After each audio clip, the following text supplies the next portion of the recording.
ಇವತ್ತಿನ ಈ ವಿಡಿಯೋದಲ್ಲಿ bank of Baroda internet banking ಮತ್ತು ಮೊಬೈಲ್ ಬ್ಯಾಂಕಿಂಗನ್ನು ಹೇಗೆ ನಾವು ರಿಜಿಸ್ಟರ್ ಮಾಡಬೇಕು. ನಮಗೆ ಹಳೆ ಪಾಸ್ವರ್ಡ್ ಗೊತ್ತಿಲ್ಲ, ಹಳೆ ಯೂಸರ್ ಐ ಡಿ ಗೊತ್ತಿಲ್ಲ, ಮತ್ತು ಮೊಬೈಲ್ ಬ್ಯಾಂಕಿಂಗ್ದು login I D, PIN, transaction PIN ಯಾವುದೂ ನಮಗೆ ನೆನಪಿಲ್ಲ ಅಂದರೆ ನಾವು ಹೊಸದಾಗಿ ಹೇಗೆ ರಿಜಿಸ್ಟರ್ ಮಾಡಬೇಕಂತ ನಿಮಗೆ ಈ ವಿಡಿಯೋದಲ್ಲಿ ತಿಳಿಸ್ಕೊಡ್ತೇನೆ.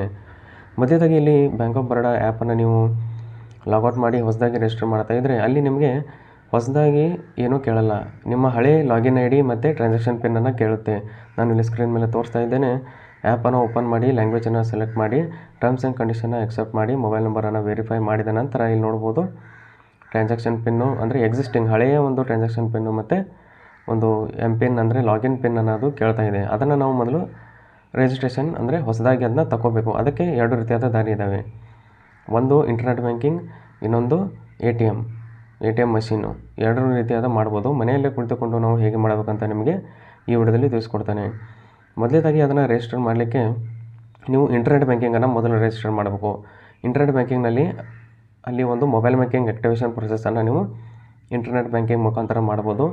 ಮತ್ತು ಅದನ್ನು ಮಾಡೋಕ್ಕಿಂತ ಮುಂಚೆ ಏನೇನು ಡೀಟೇಲ್ಸ್ ಬೇಕಾಗುತ್ತೆ, ಏನೂ ಇಲ್ಲ, ನಿಮ್ಮ ರಿಜಿಸ್ಟರ್ ಮೊಬೈಲ್ ನಂಬರ್ ಬೇಕು, ಮತ್ತು ರಿಜಿಸ್ಟರ್ ಇಮೇಲ್ ಐ ಡಿ ಬೇಕು, ಮತ್ತು ಒಂದು ಎ ಟಿ ಎಮ್ ಕಾರ್ಡ್ ಬೇಕು. ಎ ಟಿ ಎಮ್ ಕಾರ್ಡ್ ಇರಲೇಬೇಕು, ಇಲ್ಲಾಂದರೆ ನೀವು ಬ್ರ್ಯಾಂಚ್ಗೆ ವಿಸಿಟ್ ಮಾಡಬೇಕು. ನಾನು ಮನೆಯಲ್ಲಿ ಕುಳಿತುಕೊಂಡು ಹೇಗೆ ಮಾಡಬೇಕು ಅಂತ ನಿಮ್ಗೆ ತಿಳಿಸ್ಕೊಡ್ತೇನೆ. ಮನೆಯಲ್ಲಿ ಕುಳಿತುಕೊಂಡು ಬೇಕಂದರೆ ನಿಮಗೆ ಎ ಟಿ ಎಮ್ ಕಾರ್ಡ್ ಬೇಕೇ ಬೇಕು. ಅದನ್ನೆಲ್ಲ ರೆಡಿ ಮಾಡಿ ಇಟ್ಕೊಳ್ಳಿ. ನಾನು ನಿಮಗೆ ಹೇಗೆ ಪ್ರೊಸೆಸ್ ಅಂತ ನಿಮಗೆ ತಿಳಿಸ್ಕೊಡ್ತೇನೆ. ಡಿಸ್ಕ್ರಿಪ್ಷನಲ್ಲಿ ಮೊದಲನೇದಾಗಿ ಈ ಲಿಂಕನ್ನು ಕೊಟ್ಟಿರ್ತೇನೆ, bank of Baroda website internet ಬ್ಯಾಂಕಿಂಗ್ದು. ಅದನ್ನು ಕ್ಲಿಕ್ ಮಾಡಿ. ಕ್ಲಿಕ್ ಮಾಡಿದ ನಂತರ ಈ ರೀತಿಯಾದ ಒಂದು ಇಂಟರ್ಫೇಸ್ ಬರುತ್ತೆ. ಆವಾಗ ನೀವೇನು ಮಾಡಬೇಕು, ರಿಟೇಲ್ ಯೂಸರ್ ಲಾಗಿನ್ ಅಂತ ಇದೆಲ್ಲ ಇಲ್ಲಿ ಅದರ ಮೇಲೆ ಕ್ಲಿಕ್ ಮಾಡಿ ಸ್ವಲ್ಪ ಹೊತ್ತು ವೇಟ್ ಮಾಡಬೇಕು. ಇಲ್ಲಿ ನೋಡ್ಬೋದು, ಇಲ್ಲಿ ಮೊದಲನೇದಾಗಿ ಯೂಸರ್ ಐ ಡಿ ಕೇಳ್ತಾ ಇದೆ. ನಮಗೆ ಯೂಸರ್ ಐ ಡಿನೂ ಗೊತ್ತಿಲ್ಲ. ಮೊದಲನೇದಾಗಿ ನಾವು ಫಾರ್ಗಾಟ್ ಯೂಸರ್ ಐ ಡಿಯನ್ನು ಮಾಡೋಣ. ಫಾರ್ಗಾಟ್ ಯೂಸರ್ ಐ ಡಿ ಅಂತ ಇದೆಯಲ್ಲ ಅದರ ಮೇಲೆ ಕ್ಲಿಕ್ ಮಾಡಿ. ವಿಡಿಯೋ ಸ್ವಲ್ಪ ಲಾಂಗ್ ಆಗುತ್ತೆ, ಆದರೆ ಕಂಪ್ಲೀಟ್ ಪ್ರೊಸೆಸ್ ಇರುತ್ತೆ. ಇಂಟರ್ನೆಟ್ ಬ್ಯಾಂಕಿಂಗ್ ಕೂಡ ನಿಮಗೆ ರಿಜಿಸ್ಟರ್ ಮಾಡಿ ತಿಳಿಸ್ಕೊಡ್ತಾನೆ, ಮತ್ತು ಮೊಬೈಲ್ ಬ್ಯಾಂಕಿಂಗ್ ಕೂಡ ನಿಮಗೆ ರಿಜಿಸ್ಟರ್ ಮಾಡಿ ತಿಳಿಸ್ಕೊಡ್ತಾನೆ. ಮೊದಲನೇದಾಗಿ ಇಲ್ಲಿ ಯೂಸರ್ ಐ ಡಿ ತಗೋಬೇಕು.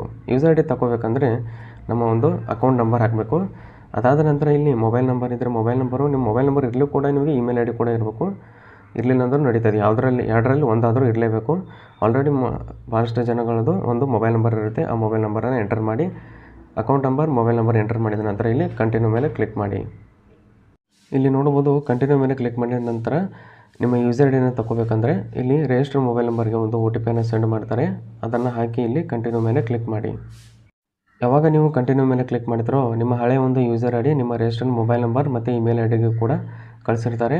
ಆ ಎರಡು ಮೆಸೇಜನ್ನು ನಿಮಗೆ ಇಲ್ಲಿ ಸ್ಕ್ರೀನ್ ಮೇಲೆ ತೋರಿಸ್ತಾ ಇದ್ದೇನೆ. ಈ ರೀತಿಯಾಗಿ ಒಂದು ಯೂಸರ್ ಐ ಡಿ, ನಿಮ್ಮ ಮೊಬೈಲ್ ನಂಬರ್ ಮತ್ತು ಇಮೇಲ್ ಐ ಡಿಗೂ ಕೂಡ ಬಂದಿರುತ್ತೆ. ಇಲ್ಲಿ ನೋಡ್ಬೋದು, ನಾನು ಸೆಕ್ಯೂರಿಟಿ ಪರ್ಪಸ್ ಆಗಿ ಯೂಸರ್ ಐ ಡಿಯನ್ನು ಹೈಡ್ ಮಾಡಿದ್ದೇನೆ. ಈಗ ಯೂಸರ್ ಐ ಡಿ ಸಿಕ್ತು. ಈಗ ಬ್ಯಾಕ್ ಟು ಲಾಗಿನ್ ಅಂತ ಇದೆಯಲ್ಲ ಅದರ ಮೇಲೆ ಕ್ಲಿಕ್ ಮಾಡಿ. ಯೂಸರ್ ಐ ಡಿ ಬಂದಿರುತ್ತೆ. ಈಗ ಯೂಸರ್ ಐ ಡಿ ಆದ ನಂತರ ನಾವು ಪಾಸ್ವರ್ಡನ್ನು ಸೆಟ್ ಮಾಡಬೇಕು. ಮೊದಲನೇದಾಗಿ ಇಲ್ಲಿ set password or forgot password ಅಂತ ಇದೆಯಲ್ಲ ಅದ್ರ ಮೇಲೆ ಕ್ಲಿಕ್ ಮಾಡಿ. ಸೆಟ್ ಪಾಸ್ವರ್ಡ್ ಮತ್ತು ಫಾರ್ವರ್ಡ್ ಪಾಸ್ವರ್ಡ್ ಅದನ್ನು ಕ್ಲಿಕ್ ಮಾಡೋಕ್ಕಿಂತ ಮುಂಚೆ ನೀವು ಯೂಸರ್ ಐ ಡಿ ಏನು ಮೆಸೇಜ್ನಲ್ಲಿ ಬಂದಿರುತ್ತಲ್ಲ ಆ ಮೆಸೇಜನ್ನು ಇಲ್ಲಿ ಆ ಯೂಸರ್ ಐ ಡಿಯನ್ನು ಇಲ್ಲಿ ಹಾಕಬೇಕು. ಆವಾಗ ಅದಾದ ನಂತರವೇ ಇಲ್ಲಿ ಸೆಟ್ ಪಾಸ್ವರ್ಡ್ ಮತ್ತು ಫಾರ್ವರ್ಡ್ ಪಾಸ್ವರ್ಡ್ ಹಾಕಬೇಕು. ಡೈರೆಕ್ಟಾಗಿ ಮಾಡೋಕ್ಕಾಗಲ್ಲ. ಇಲ್ಲಿ ಯೂಸರ್ ಐ ಡಿ ಹಾಕಬೇಕು. ಅದಾದ ನಂತರವೇ ಸೆಟ್ ಪಾಸ್ವರ್ಡ್ ಮತ್ತು ಫಾರ್ವರ್ಡ್ ಪಾಸ್ವರ್ಡ್ ಕ್ಲಿಕ್ ಮಾಡಬೇಕು. ಅದಾದ ನಂತರ ಇಲ್ಲಿ ನಿಮಗೆ 3 ಆಪ್ಷನ್ ಬರ್ತವೆ. ಮೊದಲನೇದಾಗಿ ರೀಜನ್ರೇಟ್ ಸೈನ್ ಇನ್ ಮತ್ತು ಸೈನ್ ಆನ್ Q&A ಮತ್ತು regenerate password using debit card. ಇಲ್ಲಿ ಮೊದಲನೇದಾಗಿ ನಾವು 2 ಆಪ್ಷನ್ ಇಲ್ಲಿ ಸೆಟ್ ಮಾಡಬೇಕು. ಒಂದೇಂದರೆ ಟ್ರಾನ್ಸಾಕ್ಷನ್ ಪಾಸ್ವರ್ಡು ಮತ್ತು ಸೈನ್ ಆನ್ ಪಾಸ್ವರ್ಡು ಎರಡೂ ಬೇಕು ನಮಗೆ. ಅದಕ್ಕಾಗಿ ನಾವು ಏನು ಮಾಡಬೇಕು, ಇಲ್ಲಿ ಒಂದೇ ಆಪ್ಷನನ್ನು ಸೆಲೆಕ್ಟ್ ಮಾಡಬೇಕು. ಇಲ್ಲ ನಮಗೆ ಒಂದು ಪಾಸ್ವರ್ಡ್ ಗೊತ್ತಿತ್ತು, ಒಂದು ಗೊತ್ತಿಲ್ಲ ಅಂದರೆ ಇಲ್ಲಿ ರೀಜನ್ರೇಟ್ ಯೂಸಿಂಗ್ ಡೆಬಿಟ್ ಕಾರ್ಡ್ ಅಂತ ಇದೆಯಲ್ಲ ಅದ್ರ ಮೇಲೆ ಕ್ಲಿಕ್ ಮಾಡಿ. ಈಗ ನಾನು ಎಲ್ಲ ರೀತಿಯಾದ ನಿಮಗೆ ಪಾಸ್ವರ್ಡನ್ನು ಸೆಟ್ ಮಾಡೋದು ನಿಮಗೆ ತಿಳಿಸ್ಕೊಡ್ತಾ ಇದ್ದೇನೆ. ಅದಕ್ಕೆ ಒಂದೇ ಆಪ್ಷನನ್ನು ಚೂಸ್ ಮಾಡಿ. ಅದಾದ ನಂತರ ಇಲ್ಲಿ ಕಂಟಿನ್ಯೂ ಮೇಲೆ ಕ್ಲಿಕ್ ಮಾಡಿ. ಇಲ್ಲಿ ನೋಡ್ಬೋದು, ನಾವು ಈಗ ಮೊಬೈಲ್ ನಂಬರನ್ನು ಎಂಟರ್ ಮಾಡಬೇಕು.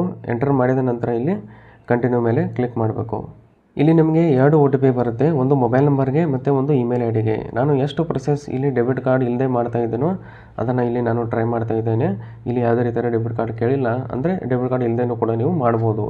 ಮೊದಲನೇದಾಗಿ ಇಲ್ಲಿ ಮೊಬೈಲ್ ಒ ಟಿ ಪಿಯನ್ನು ಹಾಕಿ ಮೊಬೈಲ್ ನಂಬರ್ಗೆ ಬಂದಿರೋದು, ಆಮೇಲೆ ಇಮೇಲ್ ಒ ಟಿ ಪಿಗೆ ಇಮೇಲ್ನಲ್ಲಿ ಬಂದಿರೋ ಒ ಟಿ ಪಿ ಹಾಕಿ. ಎರಡು ಕೂಡ ಸೇಮ್ ಇರಲ್ಲ, ಎರಡು ಸಪ್ರೇಟ್ ಆಗಿರುತ್ತೆ, ಅದನ್ನ ನೋಡ್ಕೊಳ್ಳಿ. ಅದಾದ ನಂತರ ಇಲ್ಲಿ ಕಂಟಿನ್ಯೂ ಮೇಲೆ ಕ್ಲಿಕ್ ಮಾಡಿ. ಇಲ್ಲಿ ನೋಡ್ಬೋದು, ಮತ್ತೆ ನಮಗೆ ಕೇಳ್ತಾ ಇದ್ದೇವೆ, ನಮಗೆ ಸೈನ್ ಇನ್ ಪಾಸ್ವರ್ಡ್ ಅಷ್ಟೇ ಬೇಕಾ ಅಥವಾ ಟ್ರಾನ್ಸಾಕ್ಷನ್ ಪಾಸ್ವರ್ಡ್ ಅಷ್ಟೇ ಬೇಕಾ? ನಮಗೆ ಎರಡೂ ಬೇಕು. ಅದಕ್ಕಾಗಿ ಇಲ್ಲಿ ಎರಡನೇ ಆಪ್ಷನ್ ಇದೆಯಲ್ಲ ಇಲ್ಲಿ reset sign on and transaction password ಎರಡೂ ಬೇಕು ನಮಗೆ. ಯಾಕೆಂದರೆ ಎರಡು ಕೂಡ ನಿಮಗೆ ರಿಜಿಸ್ಟ್ರೇಷನ್ ಮೊಬೈಲ್ ಬ್ಯಾಂಕಿಂಗ್ ರಿಜಿಸ್ಟರ್ ಮಾಡೋಕ್ಕೆ ಬೇಕೇ ಬೇಕು. ಇಂಟರ್ನೆಟ್ ಬ್ಯಾಂಕಿಂಗ್ನಲ್ಲೂ ನೀವು ಯಾವುದೇ ರೀತಿಯಾದ ಟ್ರಾನ್ಸಾಕ್ಷನ್ ಮಾಡ್ತೀರಾ ಅಂದರೆ ಎರಡು ಕೂಡ ಬೇಕೇ ಬೇಕು. ಅದಾದ ನಂತರ ಇಲ್ಲಿ ಕಂಟಿನ್ಯೂ ಮೇಲೆ ಕ್ಲಿಕ್ ಮಾಡಿ. ಮೊದಲೇದಾಗಿ ಇಲ್ಲಿ ನೋಡ್ಬೋದು ನ್ಯೂ ಟ್ರಾನ್ಸಾಕ್ಷನ್ ಪಾಸ್ವರ್ಡು ಮತ್ತು ನ್ಯೂ ಸೈನ್ ಇನ್ ಪಾಸ್ವರ್ಡು ಎರಡು ಕೂಡ ನೀವು ಇಲ್ಲಿ ಸೆಟ್ ಮಾಡ್ಬೋದು. ಮೊದಲೇದಾಗಿ ಇಲ್ಲಿ ನೋಡ್ಬೋದು ಪಾಸ್ವರ್ಡು ಯೂಸರ್ ನೇಮ್ ಅಥವಾ ನಿಮ್ಮ ನೇಮ್ನಲ್ಲಿ ಕನ್ಸಿಡರ್ ಇರಬಾರ್ದು, ಮತ್ತು ಅಂದರೆ ಡಿಜಿಟು ಲೆಟರ್ಸ್ ಎರಡೂ ಇರಬೇಕು. ಅಂದರೆ ಒಂದು ABCD ಈ ಥರನೂ ಇರಬೇಕು ಮತ್ತು 1 2 3 4 ನಂಬರ್ಸು ಇರಬೇಕು. ಆದರೆ ಸ್ಪೇಸ್ ಯಾವುದೇ ರೀತಿಯಾದ ಇರಬಾರ್ದು. ಮಿನಿಮಮ್ 8 ಕ್ಯಾರೆಕ್ಟರ್ಸ್ ಇರಬೇಕು ಮತ್ತು ಮ್ಯಾಕ್ಸಿಮಮ್ 16 ಅಂಕೆಗಳು ಇರಬೇಕು. ಅಂದರೆ ಪಾಸ್ವರ್ಡು ಅದರಲ್ಲೇ ಒಂದು ಸ್ಪೆಷಲ್ ಕ್ಯಾರೆಕ್ಟರ್ಸ್ ಇರಬೇಕು. ಅಂದರೆ $, #, ಪರ್ಸೆಂಟೇಜ್ ಈ ರೀತಿಯಾದ. ಮತ್ತು ಇದು ನ್ಯೂ ಪಾಸ್ವರ್ಡ್ ಏನಿರುತ್ತೋ ಅದು ನಿಮ್ಮ ಪ್ರೀವಿಯಸ್ದು ಸೇಮ್ ಇರಬಾರ್ದು, ಅದು ಚೇಂಜ್ ಆಗೇ ಇರಬೇಕು. ನಾನು ಸ್ಕ್ರೀನ್ ಮೇಲೆ ತೋರಿಸ್ತಾ ಇದ್ದೇನೆ ಒಂದು ಯಾವ ರೀತಿಯಾದ ಒಂದು ಪಾಸ್ವರ್ಡ್ ಇರಬೇಕು. ಅಂದರೆ ಒಂದು ಕ್ಯಾಪಿಟಲ್ ಲೆಟರ್ಸ್ ಇರಬೇಕು, ಸ್ಮಾಲ್ ಲೆಟರ್ಸ್ ಇರಬೇಕು, ಮಿನಿಮಮ್ 8 ಡಿಜಿಟ್ ಇರಬೇಕು ಎಲ್ಲ ಸೇರಿ, ಮತ್ತು ಒಂದು ಸ್ಪೆಷಲ್ ಕ್ಯಾರೆಕ್ಟರ್ ಕೂಡ ಇರಬೇಕು. ನಾನು ಇಲ್ಲಿ ಸ್ಕ್ರೀನ್ ಮೇಲೆ ತೋರಿಸ್ತಾ ಇರುವ ಒಂದು ಪಾಸ್ವರ್ಡು ನಿಮ್ಮ ರೆಫರೆನ್ಸ್ಗೋಸ್ಕರ ಮಾತ್ರ, ಅದನ್ನ ನೀವು ಇಡಬಾರ್ದು. ಅದೇ ರೀತಿ ಅದನ್ನು ನೀವು ಬೇರೆ ಆಲ್ಫಾಬೆಟು ಮೊಬೈಲ್ ನಂಬರನ್ನು ಚೇಂಜ್ ಮಾಡಿಕೊಂಡು ಇಡ್ಬೋದು. ಮೊಬೈಲ್ ನಂಬರು ಕಂಟಿನ್ಯೂಸ್ ಆಗಿ ಇಡೋಕ್ಕಾಗಲ್ಲ, ಅದರಲ್ಲೇ ಒಂದು ಹಾಫ್ ಡಿಜಿಟನ್ನು ಇಡ್ಬೋದು. ಮತ್ತು ನಿಮ್ಮ ನೇಮು ಯಾವುದೇ ರೀತಿಯಾದ ಇಡಬೇಡಿ, ಬೇರೆ ಇಟ್ಟರೆ ಒಳ್ಳೆಯದು ಸೆಕ್ಯೂರಿಟಿ ಪರ್ಪಸ್ಗಾಗಿ. ಇಲ್ಲಿ ಮೊದಲೇದಾಗಿ ಇಲ್ಲಿ ಸೈನ್ ಇನ್ ಪಾಸ್ವರ್ಡನ್ನು ಹಾಕಿ ಅದೇ ಸೇಮನ್ನು ಎರಡನೇ ಕಾಲಮ್ನಲ್ಲಿ ಸೇಮ್ ಪಾಸ್ವರ್ಡ್ ಇರಬೇಕು. ಒಂದನೇದು ಎರಡನೇದು ಸೇಮ್ ಇರಬೇಕು. ಮತ್ತು ಟ್ರಾನ್ಸಾಕ್ಷನ್ ಪಾಸ್ವರ್ಡು ಇಲ್ಲಿ ಎರಡು ರೀತಿಯಾದ ಎಂಟರ್ ಮಾಡಬೇಕು, ಎರಡು ಕೂಡ ಸೇಮ್ ಇರಬೇಕು. ಇಲ್ಲಿ ನ್ಯೂ ಟ್ರಾನ್ಸಾಕ್ಷನ್ ಪಾಸ್ವರ್ಡ್, ಅದೇ ರೀತಿ ಕೆಳಗಡೆ ನ್ಯೂ ಟ್ರಾನ್ಸಾಕ್ಷನ್ ಪಾಸ್ವರ್ಡ್ ಸೇಮ್ ಇರಬೇಕು. ಮೇಲೆ 2 ಕಾಲಮ್ ಅವು 2 ಸೇಮ್ ಇರಬೇಕು, ಕೆಳಗಿನ ಒಂದು 2 ಕಾಲಮು ಸೇಮ್ ಆಗಿ ಇರಬೇಕು. ಅದನ್ನು ನೀವು ಸರಿಯಾಗಿ ನೋಡ್ಕೊಳ್ಳಿ. ಎಲ್ಲವನ್ನು ಎಂಟರ್ ಮಾಡಿದ ನಂತರ ಸಬ್ಮಿಟ್ ಮೇಲೆ ಕ್ಲಿಕ್ ಮಾಡಿ. ಹಳೆ ಪಾಸ್ವರ್ಡ್ ಯಾವುದೇ ರೀತಿಯಾದ ರಿಪೀಟ್ ಆಗಬಾರ್ದು, ಅದನ್ನು ನೋಡ್ಕೊಳ್ಳಿ. ಅಂದರೆ ನೀವು ಮತ್ತೆ ಯಾವ ಪಾಸ್ವರ್ಡ್ ಇಡ್ತಾರಲ್ಲ ಅದನ್ನ ಇಡಬೇಡಿ, ಬೇರೆದಾಗಿ ಒಂದು ಹೊಸದಾಗಿ ಕ್ರಿಯೇಟ್ ಮಾಡಿ ಇಟ್ಕೊಳ್ಳಿ. ಅದನ್ನು ಒಂದು ನೋಟ್ಬುಕ್ ಅಥವಾ ಮೊಬೈಲ್ ನೋಟ್ಸ್ನಲ್ಲಿ ಇದನ್ನ ರೆಡಿ ಮಾಡಿ ಇಟ್ಕೊಳ್ಳಿ. ಯಾಕೆಂದರೆ ಮತ್ತೆ ನೀವು ಮರೆತು ಹೋದರೆ ಮತ್ತೆ ರಿಜಿಸ್ಟ್ರೇಷನ್ ಮಾಡಬೇಕಂದ್ರೆ ತುಂಬಾ ಅದು ಹೆಕ್ಟಿಕ್ ಆಗಿರುತ್ತೆ. ಅದಕ್ಕಾಗಿ ನೀವು ಇದನ್ನ ಎಲ್ಲಾದರೂ ಟೈಪ್ ಮಾಡಿ ಅಥವಾ ಬರೆದಿಡಿ. ಎಲ್ಲವನ್ನು ಎಂಟರ್ ಮಾಡಿ ಸಬ್ಮಿಟ್ ಮೇಲೆ ಕ್ಲಿಕ್ ಮಾಡಿ. ಇಲ್ಲಿ ನೋಡ್ಬೋದು ಸಕ್ಸಸ್ಫುಲ್ಲಾಗಿ ನಮ್ಮ ಒಂದು ರೀಸೆಟ್ ಪಾಸ್ವರ್ಡ್, ಟ್ರಾನ್ಸಾಕ್ಷನ್ ಪಿನ್ ಆಗಿರ್ಬೋದು ಮತ್ತು ಲಾಗಿನ್ ಪಿನ್ ಈಗ ಸಕ್ಸಸ್ಫುಲ್ಲಾಗಿ ಚೇಂಜ್ ಆಗಿದೆ. ಈಗ ನಾವು ಇಂಟರ್ನೆಟ್ ಬ್ಯಾಂಕಿಂಗನ್ನು ಲಾಗಿನ್ ಮಾಡೋಣ ಬನ್ನಿ. ಗೋ ಟು ಲಾಗಿನ್ ಪೇಜ್ ಮೇಲೆ ಕ್ಲಿಕ್ ಮಾಡೋಣ. ಇದು ಇಂಟರ್ನೆಟ್ ಬ್ಯಾಂಕಿಂಗ್ ಸಂಬಂಧಪಟ್ಟಿದ್ದು. ಮತ್ತು ಮೊಬೈಲ್ ಬ್ಯಾಂಕಿಂಗ್ ಹೇಗೆ ಅಂತ ನಿಮಗೆ ಇಲ್ಲಿ ಮುಂದೆ ಇಂಟರ್ನೆಟ್ ಬ್ಯಾಂಕಿಂಗ್ನಲ್ಲಿ ಲಾಗಿನ್ ಮಾಡಿ ನಿಮಗೆ ತಿಳಿಸ್ಕೊಡ್ತೇನೆ. ಈಗ ಗೋ ಟು ಲಾಗಿನ್ ಪೇಜ್ ಮೇಲೆ ಕ್ಲಿಕ್ ಮಾಡಿ. ನಿಮ್ಮ ಮೊಬೈಲ್ ನಂಬರ್ಗೆ ಏನು ಒಂದು ಯೂಸರ್ ಐ ಡಿ ಬಂದಿರುತ್ತಲ್ಲ ಅದನ್ನು ಯೂಸರ್ ಐ ಡಿಯನ್ನು ಹಾಕಿ ಇಲ್ಲಿ ಲಾಗಿನ್ ಮೇಲೆ ಕ್ಲಿಕ್ ಮಾಡಿ. ಇಲ್ಲಿ ಸೆಕ್ಯೂರಿಟಿ ಪರ್ಪಸ್ಗಾಗಿ ಇಲ್ಲಿ ನಮ್ಮ ಒಂದು ಮೊಬೈಲ್ ನಂಬರನ್ನು ಕೇಳ್ತಾ ಇದೆ. ಮೊಬೈಲ್ ನಂಬರನ್ನು ಹಾಕಿ ಕಂಟಿನ್ಯೂ ಮೇಲೆ ಕ್ಲಿಕ್ ಮಾಡಿ. ಮೊಬೈಲ್ ನಂಬರ್ ಎಂಟರ್ ಮಾಡಿದ ನಂತರ ನಿಮ್ಮ ರಿಜಿಸ್ಟರ್ಡ್ ಮೊಬೈಲ್ ನಂಬರ್ಗೆ ಒಂದು OTPಯನ್ನು ಸೆಂಡ್ ಮಾಡ್ತಾರೆ, ಅದನ್ನು ಹಾಕಬೇಕು ಇಲ್ಲಿ. ಅದಾದ ನಂತರ ಕಂಟಿನ್ಯೂ ಮೇಲೆ ಕ್ಲಿಕ್ ಮಾಡಿ. ಈಗ ಮೊಬೈಲ್ ಅಥೆಂಟಿಕೇಷನ್ ಆದ ನಂತರ ಇಲ್ಲಿ ಯೂಸರ್ ಐ ಡಿ ಆಲ್ರೆಡಿ ಹಾಕೇ ಇರ್ತೀರ. ಅದಾದ ನಂತರ ನೀವು ಪಾಸ್ವರ್ಡನ್ನು ನೀವು ಸೈನ್ ಆನ್ ಪಾಸ್ವರ್ಡ್ ಏನಂತ ಇಟ್ಟಿದ್ರಲ್ಲ ಅದನ್ನು ಹಾಕಿ ಕ್ಯಾಪ್ಚಾ ಕೋಡನ್ನು ಹಾಕಿ ಇಲ್ಲಿ ಲಾಗಿನ್ ಮೇಲೆ ಕ್ಲಿಕ್ ಮಾಡಿ.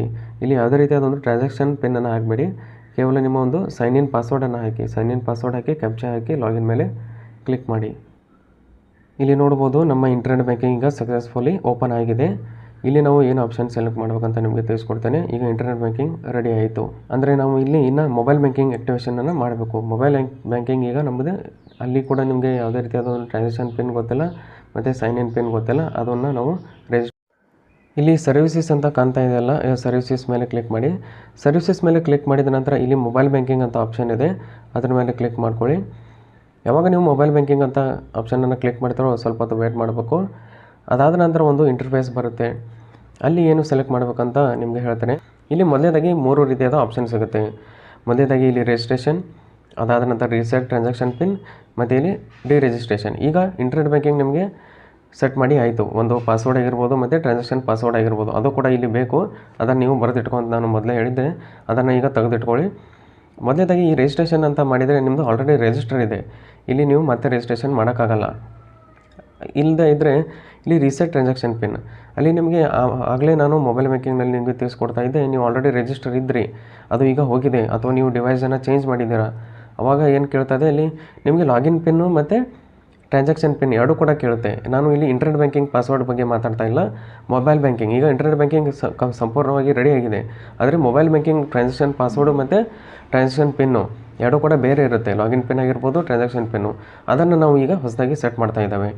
ಅದಕ್ಕಾಗಿ ನಾವು ಏನು ಮಾಡಬೇಕು, ಮೊದಲೇದಾಗಿ ಇಲ್ಲಿ ಮೊಬೈಲ್ ಬ್ಯಾಂಕಿಂಗನ್ನು ನಾವು ರಿಜಿಸ್ಟ್ರೇಷನ್ ಮಾಡಬೇಕು. ಡಿರಿಜಿಸ್ಟ್ರೇಷನ್ ಮಾಡಿದ ನಂತರ ಇಲ್ಲಿ ರಿಜಿಸ್ಟ್ರೇಷನ್ ಮಾಡಬೇಕು. ಈಗ ನಾನು ತಿಳಿಸ್ಕೊಡ್ತೇನೆ. ಮೊದಲನೇದಾಗಿ ಇಲ್ಲಿ ಡಿರಿಜಿಸ್ಟ್ರೇಷನ್ ಅಂತ ಇದೆಯಲ್ಲ ಅದ್ರ ಮೇಲೆ ಕ್ಲಿಕ್ ಮಾಡಿ.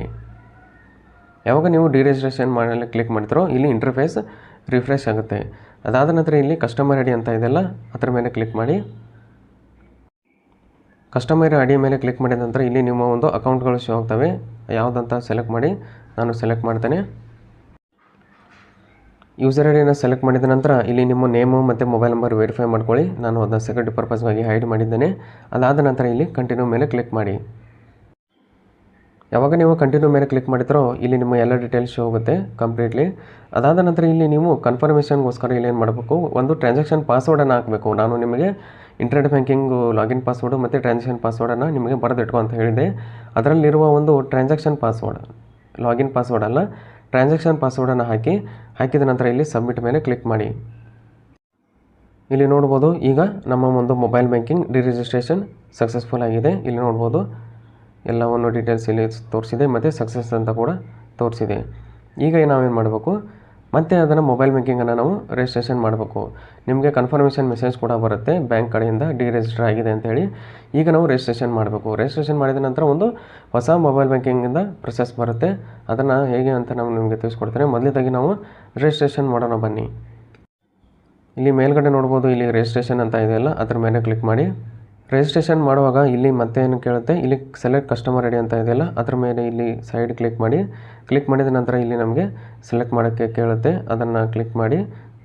ಕ್ಲಿಕ್ ಮಾಡಿದ ನಂತರ ಇಲ್ಲಿ ನೋಡ್ಬೋದು ಸೆಲೆಕ್ಟ್ ಆಯಿತು ಕಸ್ಟಮರ್ ಐ ಡಿ. ಇಲ್ಲಿ ನೇಮ್, ಮೊಬೈಲ್ ನಂಬರ್ ಮತ್ತು ಕನ್ಫರ್ಮೇಷನ್ ಇಲ್ಲಿ ತೋರಿಸುತ್ತೆ, ಸುಮ್ಮನೆ ನೋಡ್ಕೊಳ್ಳಿ. ಅದಾದ ನಂತರ ಇಲ್ಲಿ ಕಂಟಿನ್ಯೂ ಮೇಲೆ ಕ್ಲಿಕ್ ಮಾಡಿ. ಈಗ ಮೊಬೈಲ್ ಬ್ಯಾಂಕಿಂಗ್ ರಿಜಿಸ್ಟರ್ ಮಾಡಲಿಕ್ಕೆ ಈಗ ನಾವು ಕಸ್ಟಮರ್ ಐ ಡಿನ ಸೆಲೆಕ್ಟ್ ಮಾಡಿ ಕಂಟಿನ್ಯೂ ಮೇಲೆ ಕ್ಲಿಕ್ ಮಾಡಿದ್ವಿ. ಅದಾದ ನಂತರ ಇಲ್ಲಿ ಟರ್ಮ್ಸ್ ಆ್ಯಂಡ್ ಕಂಡೀಷನ್ಗಳನ್ನ ಎಕ್ಸೆಪ್ಟ್ ಮಾಡ್ಕೊಂಡು ಮತ್ತು ಇಂಟರ್ನೆಟ್ ಬ್ಯಾಂಕಿನ ಒಂದು ಟ್ರಾನ್ಸಾಕ್ಷನ್ ಪಾಸ್ವರ್ಡನ್ನು ಎಂಟರ್ ಮಾಡಿ. ಇಲ್ಲಿ ಎಂಟರ್ ಮಾಡಿದ ನಂತರ ಇಲ್ಲಿ ಸಬ್ಮಿಟ್ ಮೇಲೆ ಕ್ಲಿಕ್ ಮಾಡಬೇಕು. ಇಲ್ಲಿ ನೋಡ್ಬೋದು ಇಲ್ಲಿ ಸಕ್ಸಸ್ಫುಲ್ಲಾಗಿ ಏನಾಗಿದೆ, ಮೊಬೈಲ್ ಬ್ಯಾಂಕಿಂಗ್ ಇಲ್ಲಿ ರಿಜಿಸ್ಟ್ರೇಷನ್ ಆಗಿದೆ. ಇಲ್ಲಿ ನೋಡ್ಬೋದು ನಾವು ಮೊದಲು ಇದನ್ನ ಹೊಸದಾಗಿ ನಾವು ಮೊಬೈಲ್ ಬ್ಯಾಂಕಿಂಗನ್ನು ನಾವು ಮತ್ತೆ ಮಾಡಬೇಕಾದ್ರೂ ಕೂಡ ನಿಮಗೆ ಇದೇ ಪ್ರೊಸೆಸ್ ಇರುತ್ತೆ. ಆವಾಗ ನೀವು ಡೈರೆಕ್ಟಾಗಿ ರಿಜಿಸ್ಟ್ರೇಷನ್ ಮಾಡಬೇಕು. ನಾವು ಆಲ್ರೆಡಿ ರಿಜಿಸ್ಟರ್ ಇದ್ವಿ, ಅದಕ್ಕೆ ನಾವು ಡಿರಿಜಿಸ್ಟ್ರೇಷನ್ ಮಾಡಿ ಮತ್ತೆ ರಿಜಿಸ್ಟ್ರೇಷನನ್ನು ಮಾಡಬೇಕು. ಇಲ್ಲಿ ಈಗ ರಿಜಿಸ್ಟ್ರೇಷನ್ ಸಕ್ಸಸ್ಫುಲ್ ಆಗಿದೆ. ನಮಗೆ ಒಂದು ಮೆಸೇಜ್ ಬಂದಿರುತ್ತೆ. ನಾನು ಇಲ್ಲಿ ನಿಮಗೆ ಸ್ಕ್ರೀನ್ ಮೇಲೆ ತೋರಿಸ್ತಾ ಇದ್ದೇನೆ. ಆ ಮೆಸೇಜ್ನಲ್ಲಿ ಏನಿರುತ್ತೆ ಅಂದರೆ ಒನ್ ಟೈಮ್ ಆ್ಯಕ್ಟಿವೇಷನ್ ಕೀ ಇರುತ್ತೆ. ಆ ಆ್ಯಕ್ಟಿವೇಷನ್ ಕೀಯನ್ನು ನೀವು ಇಲ್ಲಿ ಬರೆದಿಟ್ಕೊಳ್ಳಿ. ಇದು నేను ಸ್ಕ್ರೀನ್ ಮೇಲೆ ತೋರಿಸ್ತಾ ಇದ್ದೀನಿ ಯಾವ ರೀತಿಯಾಗಿ ಒಂದು ಮೆಸೇಜ್ ಬರುತ್ತೆ. ಒನ್ ಟೈಮ್ ಆ್ಯಕ್ಟಿವೇಷನ್ ಕೀ ಅಂತ ಇರುತ್ತೆ. ನಾನು ಪಾಸ್ವರ್ಡನ್ನು ಹೈಡ್ ಮಾಡಿದ್ದೇನೆ ಸೆಕ್ಯೂರಿಟಿ ಪರ್ಪಸ್ಗಾಗಿ. ಇದು 48 ಗಂಟೆಗಳ ಒಳಗಾಗಿ ಇದು ವ್ಯಾಲಿಡ್ ಇರುತ್ತೆ. ಅಷ್ಟು ಒಳಗಾಗಿಯೇ ನೀವೇನು ಮಾಡಬೇಕು, ಮೊಬೈಲ್ ಬ್ಯಾಂಕಿಂಗನ್ನು ರಿಜಿಸ್ಟ್ರೇಷನ್ ಮಾಡಬೇಕು. ಅಲ್ಲಿ ನೀವು ಒಂದು ಹೊಸ ಪಿನ್ನು ಮತ್ತು ಟ್ರಾನ್ಸಾಕ್ಷನ್ ಪಿನ್ನನ್ನು ಹೇಗೆ ಸೆಟ್ ಮಾಡಬೇಕಂತ ನಿಮಗೆ ಈಗ ಮೊಬೈಲ್ ಸ್ಕ್ರೀನ್ ಮೇಲೆ ಹೋಗಿ ನಿಮಗೆ ತಿಳಿಸ್ಕೊಡ್ತೇನೆ. ಈಗ ಮೊಬೈಲ್ ಬ್ಯಾಂಕಿಂಗ್ ಆ್ಯಪನ್ನು ಓಪನ್ ಮಾಡ್ಕೊಳ್ಳಿ. ಈಗ ಮೊಬೈಲ್ ಸ್ಕ್ರೀನ್ ಮೇಲೆ ನಾವು ನೋಡ್ತಾ ಇರ್ಬೋದು. ಈಗ mobile banking app BOB world ಆ್ಯಪನ್ನು ನೀವು ಇನ್ಸ್ಟಾಲ್ ಮಾಡ್ಕೋಬೇಕು. ಅದನ್ನು ಹೇಗೆ ರಿಜಿಸ್ಟರ್ ಮಾಡ್ಬೇಕಂತ ನಿಮಗೆ ಇಲ್ಲಿ ತಿಳಿಸ್ಕೊಡ್ತೇನೆ. ಮೊದಲೇದಾಗಿ ಆ 4 ಡಿಜಿಟ್ ಪಿನ್ನನ್ನು ಆ್ಯಕ್ಟಿವೇಷನ್ ಯುನಿಕ್ಯೂ ಪಿನ್ ಅಂತ ಬಂದಿರುತ್ತೆ ನಿಮ್ಮ ರಿಜಿಸ್ಟರ್ ಮೊಬೈಲ್ ನಂಬರ್ಗೆ. ಅದನ್ನು ನೀವು ನೋಟ್ ಡೌನ್ ಮಾಡಿಟ್ಕೊಳ್ಳಿ. BOB ವರ್ಲ್ಡ್ ಆ್ಯಪ್ ಅಂತ ಕ್ಲಿಕ್ ಮಾಡಿ. ಕ್ಲಿಕ್ ಮಾಡಿದ ನಂತರ ಇಲ್ಲಿ ನೋಡೋದು ಲ್ಯಾಂಗ್ವೇಜನ್ನು ಸೆಲೆಕ್ಟ್ ಮಾಡಿ ಪ್ರೊಸೀಡ್ ಮೇಲೆ ಕ್ಲಿಕ್ ಮಾಡಿ. ಪ್ರೊಸೀಡ್ ಮೇಲೆ ಕ್ಲಿಕ್ ಮಾಡಿದ ನಂತರ ಇಲ್ಲಿ ಸ್ಕಿಪ್ ಅಂತ ಕ್ಲಿಕ್ ಮಾಡಿ. ಸ್ಕಿಪ್ಪನ್ನು ಕ್ಲಿಕ್ ಮಾಡಿದ ನಂತರ ಇಲ್ಲಿ ಗೆಟ್ ಸ್ಟಾರ್ಟೆಡ್ ಮೇಲೆ ಕ್ಲಿಕ್ ಮಾಡಿ. ಗೆಟ್ ಸ್ಟಾರ್ಟೆಡ್ ಮೇಲೆ ಕ್ಲಿಕ್ ಮಾಡಿದ ನಂತರ ಇಲ್ಲಿ ಲಾಗಿನ್ ಅಂತ ಇದೆಯಲ್ಲ ಅದ್ರ ಮೇಲೆ ಕ್ಲಿಕ್ ಮಾಡಿ. ಲಾಗಿನ್ ಮೇಲೆ ಕ್ಲಿಕ್ ಮಾಡಿದಂಥ ನಿಮ್ಮ ರಿಜಿಸ್ಟರ್ ಮೊಬೈಲ್ ನಂಬರ್ ಯಾವ ಸಿಮ್ ಸ್ಲಾಟ್ನಲ್ಲಿದೆ, ಸಿಮ್ 1 ಸಿಮ್ 2 ಸೆಲೆಕ್ಟ್ ಮಾಡಿ. ನಂದು 1 ಇದೆ, ಸೆಲೆಕ್ಟ್ ಮಾಡಿ ಕನ್ಫರ್ಮ್ ಮೇಲೆ ಕ್ಲಿಕ್ ಮಾಡ್ತೇನೆ. ಯಾವಾಗ ನೀವು ಕನ್ಫರ್ಮ್ ಮೇಲೆ ಕ್ಲಿಕ್ ಮಾಡ್ತೀರೋ ಸ್ವಲ್ಪ ಹೊತ್ತು ವೇಟ್ ಮಾಡಬೇಕಾಗುತ್ತೆ, ಅದು ವೆರಿಫೈ ಆಗುತ್ತೆ. ವೆರಿಫೈ ಆದ ನಂತರ ನಿಮ್ಮ ರಿಜಿಸ್ಟರ್ ಮೊಬೈಲ್ ನಂಬರ್ ಕೂಡ ಶೋ ಆಗುತ್ತೆ. ಇಲ್ಲಿ ಕನ್ಫರ್ಮ್ ಅಂತ ಕ್ಲಿಕ್ ಮಾಡಿ. ಕನ್ಫರ್ಮ್ ಮೇಲೆ ಕ್ಲಿಕ್ ಮಾಡಿದ ನಂತರ ನಿಮ್ಮ ರಿಜಿಸ್ಟರ್ ಮೊಬೈಲ್ ನಂಬರ್ಗೆ OTP ಸೆಂಡ್ ಮಾಡ್ತಾರೆ, ಅದು ತಾನಾಗಿ ತೊಗೊಳುತ್ತೆ. ವೆರಿಫೈ ಮೇಲೆ ಕ್ಲಿಕ್ ಮಾಡಿ. ವೆರಿಫೈ ಮೇಲೆ ಕ್ಲಿಕ್ ಮಾಡಿದ ನಂತರ ಇಲ್ಲಿ ನಿಮ್ಮ ರಿಜಿಸ್ಟರ್ ಮೊಬೈಲ್ ನಂಬರ್ಗೆ 4 ಡಿಜಿಟ್ ಆ್ಯಕ್ಟಿವೇಷನ್ ಕೀ ಬಂದಿರುತ್ತೆ, ಅದನ್ನು ಎಂಟರ್ ಮಾಡಿ. ಟರ್ಮ್ಸ್ ಆ್ಯಂಡ್ ಕಂಡೀಷನ್ಗಳನ್ನು ಎಕ್ಸೆಪ್ಟ್ ಮಾಡ್ಕೊಳ್ಳಿ. ಎರಡು ಕಡೆ ಪ್ರೊಸೀಡ್ ಮೇಲೆ ಕ್ಲಿಕ್ ಮಾಡಿ. ಯಾವಾಗ ನೀವು ಪ್ರೊಸೀಡ್ ಮೇಲೆ ಕ್ಲಿಕ್ ಮಾಡಿದ್ರೆ ಇಲ್ಲಿ ನೋಡ್ಬೋದು ಇದೊಂದು 4 ಡಿಜಿಟ್ ಟ್ರಾನ್ಸಾಕ್ಷನ್ ಪಿನ್ನನ್ನು ಇಡಲಿಕ್ಕೆ ಹೇಳುತ್ತೆ. ಮೊದಲೇದಾಗಿ ಇಲ್ಲಿ ನೋಡ್ಬೋದು ಇದು ಟ್ರಾನ್ಸಾಕ್ಷನ್ ಪಿನ್ನು, ಲಾಗಿನ್ ಪಿನ್ ಅಲ್ಲ. ಇಲ್ಲಿ 4 ಡಿಜಿಟ್ ಇಡಿ, ಇಲ್ಲಿ 4 ಡಿಜಿಟ್ ಸೇಮನ್ನು ಹಾಕಿ ನೆಕ್ಸ್ಟ್ ಮೇಲೆ ಕ್ಲಿಕ್ ಮಾಡಿ. ನೀವು ಇನ್ನೊಂದು ಕೇಳ್ಬೋದು, ಇಲ್ಲಿ ಟ್ರಾನ್ಸಾಕ್ಷನ್ ಪಿನ್ ಬೇರೆ ಮತ್ತು ಅಲ್ಲಿ ಟ್ರಾನ್ಸಾಕ್ಷನ್ ಪಾಸ್ವರ್ಡ್, ಅದು ಇಂಟರ್ನೆಟ್ ಬ್ಯಾಂಕಿಂಗ್ಗೆ ಮಾತ್ರ ಸಂಬಂಧ ಇರುತ್ತೆ. ಅದಕ್ಕಾಗಿ ಇಂಟರ್ನೆಟ್ ಬ್ಯಾಂಕಿಂಗ್ದು ಲಾಗಿನ್ ಪಾಸ್ವರ್ಡು ಮತ್ತು ಟ್ರಾನ್ಸಾಕ್ಷನ್ ಪಾಸ್ವರ್ಡ್ ಬೇರೆ. ಅಲ್ಲಿ ಇಂಟರ್ನೆಟ್ ಬ್ಯಾಂಕಿಂಗ್ನಲ್ಲಿ ಮಾತ್ರ ನೀವು ಅದನ್ನ ಯೂಸ್ ಮಾಡಬೇಕು. ಈಗ ಮೊಬೈಲ್ ಬ್ಯಾಂಕಿಂಗ್ನಲ್ಲಿ ಇದನ್ನು ಯೂಸ್ ಮಾಡಬೇಕು. ಇದು ಟ್ರಾನ್ಸಾಕ್ಷನ್ ಪಿನ್ ಇದು. ಅದಾದ ನಂತರ ನೆಕ್ಸ್ಟ್ ಮೇಲೆ ಕ್ಲಿಕ್ ಮಾಡಿ. ನೆಕ್ಸ್ಟ್ ಮೇಲೆ ಕ್ಲಿಕ್ ಮಾಡಿದ ನಂತರ ಇಲ್ಲಿ ನೋಡ್ಬೋದು ಇದು ಲಾಗಿನ್ ಪಿನ್, ಇದು ಲಾಗಿನ್ ಮಾಡಲಿಕ್ಕೆ ಯೂಸ್ ಆಗೋದು. ನಾನು ಹಿಂದೆ ನಿಮಗೆ ತಿಳಿಸ್ಕೊಟ್ಟಿಲ್ಲ, ಅದು ಟ್ರಾನ್ಸಾಕ್ಷನ್ ಪಾಸ್ವರ್ಡು. ನೀವು ಫಂಡ್ ಟ್ರಾನ್ಸ್ಫರು ಇನ್ನಿತರ ಟ್ರಾನ್ಸಾಕ್ಷನ್ ಮಾಡಿದರೆ ಅದು ಬೇಕಾಗುತ್ತೆ. ಇದು ಲಾಗಿನ್ನು. ಎರಡು ಸೇಮ್ ಅಂತ ಹಾಕಿ, ಈ ಎರಡು ಬೇರೆ ಬೇರೆ ಇರಬೇಕು, ಸೇಮ್ ಆಗಿರಬಾರ್ದು. ಮತ್ತು ನೀವು ಪ್ರೀವಿಯಸ್ಲಿ ಅದನ್ನು ಯೂಸ್ ಮಾಡಿರಬಾರ್ದು, ಹೊಸ ಪಿನ್ನನ್ನೇ ಇಡಬೇಕು ಎರಡು ಕೂಡ. ಕನ್ಫರ್ಮ್ ಮೇಲೆ ಕ್ಲಿಕ್ ಮಾಡಿ, ಟರ್ಮ್ಸ್ ಆ್ಯಂಡ್ ಕಂಡೀಷನ್ನು. ಅದಾದ ನಂತರ ಸಬ್ಮಿಟ್ ಮೇಲೆ ಕ್ಲಿಕ್ ಮಾಡಿ. ಯಾವಾಗ ನೀವು ಸಬ್ಮಿಟ್ ಮೇಲೆ ಕ್ಲಿಕ್ ಮಾಡಿದ್ರೆ ಇಲ್ಲಿ ನೋಡೋದು congratulation, your transaction pin and login pin has been set, proceed to login. ಅವಾಗ ಕ್ಲಿಕ್ ಮಾಡಿದ ನಂತರ ಈ ರೀತಿಯಾದ ಒಂದು ಇಂಟರ್ಫೇಸ್ ಬರುತ್ತೆ. ನಿಮ್ಮ ಡಿವೈಸ್ನಲ್ಲಿ ಫಿಂಗರ್ ಪ್ರಿಂಟ್ ಆಪ್ಷನ್ ಇದ್ದರೆ ಫಿಂಗರ್ ಪ್ರಿಂಟ್ ಕೂಡ ಇಡ್ಬೋದು. ನಾನು ಹೇಗೆ ಅಂತ ತಿಳಿಸ್ಕೊಡ್ತೇನೆ. ಈ ಫಿಂಗರ್ ಪ್ರಿಂಟ್ ಐಕಾನ್ ಇದೆಯಲ್ಲ ಅದರ ಮೇಲೆ ಕ್ಲಿಕ್ ಮಾಡಿ. ಕ್ಲಿಕ್ ಮಾಡಿದ ನಂತರ ಇಲ್ಲಿ ನೋಡೋದು ಎನೇಬಲ್ ಬಯೋಮೆಟ್ರಿಕ್ ಅಂತ ಕ್ಲಿಕ್ ಮಾಡಿ. ಅಂದರೆ ಇಲ್ಲಿ ಲಾಗಿನ್ ಪಿನ್ ಅವಶ್ಯಕತೆ ಇರೋದಿಲ್ಲ. ಪ್ರತಿ ಸತಿ ನೀವು ಬಂದಾಗ ಫಸ್ಟ್ ಟೈಮ್ ನೀವು ಮಾಡಲೇಬೇಕು. ಫಸ್ಟು ಲಾಗಿನ್ ಪಿನ್ನನ್ನು ಎಂಟರ್ ಮಾಡಿ 4 ಡಿಜಿಟ್ಟು. ಅದಾದ ನಂತರ ಟ್ರಾನ್ಸಾಕ್ಷನ್ ಪಿನ್ನು ಇಲ್ಲಿ ನೋಡ್ಬೋದು, ಕೆಲವೊಂದಿಷ್ಟು ಟ್ರಾನ್ಸಾಕ್ಷನ್ಗಳಿಗೆ ಇದು ಕೇಳುತ್ತೆ. ಇಲ್ಲಿ ಟ್ರಾನ್ಸಾಕ್ಷನ್ ಪಿನ್ನನ್ನು ಎಂಟರ್ ಮಾಡಿ. ಪಿನ್ನನ್ನು ಎಂಟರ್ ಮಾಡಿದ ನಂತರ ಇಲ್ಲಿ ನೋಡೋದು biometric login has been enabled. ಈಗ ಓಕೆ ಮೇಲೆ ಕ್ಲಿಕ್ ಮಾಡಿ. ಓಕೆ ಮೇಲೆ ಕ್ಲಿಕ್ ಮಾಡಿದ ನಂತರ ಈ ರೀತಿಯಾದ ಒಂದು ಇಂಟರ್ಫೇಸ್ ಓಪನ್ ಆಗುತ್ತೆ.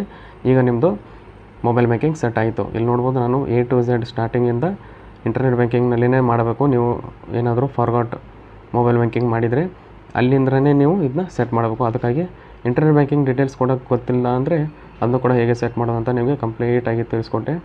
ವಿಡಿಯೋ ತಿಳಿಲಿಲ್ಲ ಅಂದರೆ ಇನ್ನೊಮ್ಮೆ ನೋಡಿ, ಎಲ್ಲ ರೀತಿಯಾದ ಪ್ರೊಸೆಸ್ ಇದೆ. ಇದನ್ನು ಬಿಟ್ಟರೆ ಯಾವುದೇ ಇಲ್ಲ. ಇಲ್ಲಾಂದರೆ ನೀವು ATM ಮುಖಾಂತರ ಮಾಡ್ಬೋದು. ATM ಮುಖಾಂತರ ಮಾಡಿದರೂ ಕೂಡ ನೀವು ಅಲ್ಲಿ ರೀಸೆಟ್ ಮಾತ್ರ ಮಾಡ್ಬೋದು. ಅದನ್ನು ಕೂಡ ಇಲ್ಲೇ ಬಂದು ನಾವು ಮಾಡ್ಬೋದು. ATM ಮುಖಾಂತರ ಕೂಡ ಹೇಗೆ ಮಾಡ್ಬೋದು ಅಂತ ನಾನು ಮುಂದಿನ ವಿಡಿಯೋದಲ್ಲಿ ನಿಮಗೆ ತಿಳಿಸ್ಕೊಡ್ತೇನೆ. ಇಲ್ಲಿ ಐಕಾನ್ ಇದೆಯಲ್ಲ ಅದರ ಮೇಲೆ ಕ್ಲಿಕ್ ಮಾಡಿದರೆ ನೀವು ಬ್ಯಾಲೆನ್ಸ್ ಕೂಡ ನೋಡ್ಬೋದು. ಇಲ್ಲಿ ನೋಡ್ಬೋದು ಬ್ಯಾಲೆನ್ಸ್ ಕೂಡ ಶೋ ಆಗುತ್ತೆ. ಈಗ ನಾನು ಲಾಗಿನ್ ಮಾಡಿ ತಿಳಿಸ್ಕೊಡ್ತೇನೆ ನಿಮಗೆ ಬಯೋಮೆಟ್ರಿಕ್ ಹೇಗೆ ಅಂತೇಳಿ. ನಾನು ಲಾಗೌಟ್ ಮಾಡ್ತೇನೆ. ಲಾಗೌಟ್ ಮಾಡಿದ ನಂತರ ಇಲ್ಲಿ ಫಿಂಗರ್ ಪ್ರಿಂಟ್ ಐಕಾನ್ ಮೇಲೆ ಕ್ಲಿಕ್ ಮಾಡಿ. ಕ್ಲಿಕ್ ಮಾಡಿದ ನಂತರ ಇಲ್ಲಿ ನೋಡ್ಬೋದು ಫಿಂಗರ್ ಪ್ರಿಂಟ್ ಸ್ಕ್ಯಾನರ್ ಬಂತು. ನಿಮ್ಮ ತಂಬನ್ನು ಇಡಿ, ಯಾರ್ದು ಇದೆ ಅವ್ರದ್ದು, ಅದನ್ನು ಇಟ್ಟಿದ್ರೆ ಸಾಕು, ಡೈರೆಕ್ಟಾಗಿ ಲಾಗಿನ್ ಆಗುತ್ತೆ. ಯಾವುದೇ ರೀತಿಯಾದ ಒಂದು ಲಾಗಿನ್ ಪಿನ್ ಕೇಳೋದಿಲ್ಲ. ಟ್ರಾನ್ಸಾಕ್ಷನ್ ಪಿನ್ ಯಾವಾಗ ಕೇಳುತ್ತೆ ಅಂದರೆ ಫಂಡ್ ಟ್ರಾನ್ಸ್ಫರು ಇನ್ನಿತರ ಟ್ರಾನ್ಸಾಕ್ಷನ್ ಮಾಡುವಾಗ ಮಾತ್ರ ಕೇಳುತ್ತೆ. ಮತ್ತು ಇನ್ನೊಂದು BOB ರಿಲೇಟೆಡ್ ಎಲ್ಲ ವಿಡಿಯೋಗಳು A to Z account open ಮಾಡೋದ್ರಿಂದ ಮೊಬೈಲ್ ಬ್ಯಾಂಕಿಂಗು, ಇಂಟರ್ನೆಟ್ ಬ್ಯಾಂಕಿಂಗು, ಮತ್ತು ಈಗ ನೀವು ಮೊಬೈಲ್ ಬ್ಯಾಂಕಿಂಗ್, ಇಂಟರ್ನೆಟ್ ಬ್ಯಾಂಕಿಂಗ್ ಹೇಗೆ ಫಾರ್ಗಾಟ್ ಆದರೂ ಕೂಡ ಹೇಗೆ ಮಾಡಬೇಕಂತ ನಿಮಗೆ ಕಂಪ್ಲೀಟ್ ಮಾಹಿತಿ ನಿಮಗೆ ಈ ವಿಡಿಯೋದಲ್ಲಿ ತಿಳಿಸ್ಕೊಟ್ಟೆ. ನಿಮಗೇನಾದರೂ ಕ್ವೇರೀಸ್ ಇದ್ದರೆ ಕಮೆಂಟ್ ಬಾಕ್ಸ್ನಲ್ಲಿ ತಿಳಿಸಿ, ನಾನು ಖಂಡಿತವಾಗ್ಲೂ ನಿಮಗೆ ರಿಪ್ಲೈ ಮಾಡಿ ಹೆಲ್ಪ್ ಮಾಡ್ತೇನೆ. ನೀವು ಇನ್ಸ್ಟಾಗ್ರಾಮಲ್ಲಿ ಕೂಡ ಮೆಸೇಜ್ ಮಾಡ್ಬೋದು, ಅದು ಕೂಡ ಲಿಂಕ್ ಡಿಸ್ಕ್ರಿಪ್ಷನಲ್ಲಿ ಇರುತ್ತೆ. ಇದೇ ರೀತಿಯಾದ ಬ್ಯಾಂಕಿಂಗ್ ಮತ್ತು ಫೈನಾನ್ಷಿಯಲ್ ರಿಲೇಟೆಡ್ ವೀಡಿಯೋಸ್ಗಳಿಗಾಗಿ ನಿಮ್ಮನ್ನು ನಮ್ಮ ಚಾನಲ್ ಸಬ್ಸ್ಕ್ರೈಬ್ ಮಾಡ್ಕೊಂಡಿಲ್ಲ ಅಂದರೆ ಸಬ್ಸ್ಕ್ರೈಬ್ ಕೂಡ ಮಾಡ್ಕೋಬೋದು. ಮತ್ತೆ ಮುಂದಿನ ವಿಡಿಯೋದಲ್ಲಿ ಸಿಗೋಣ.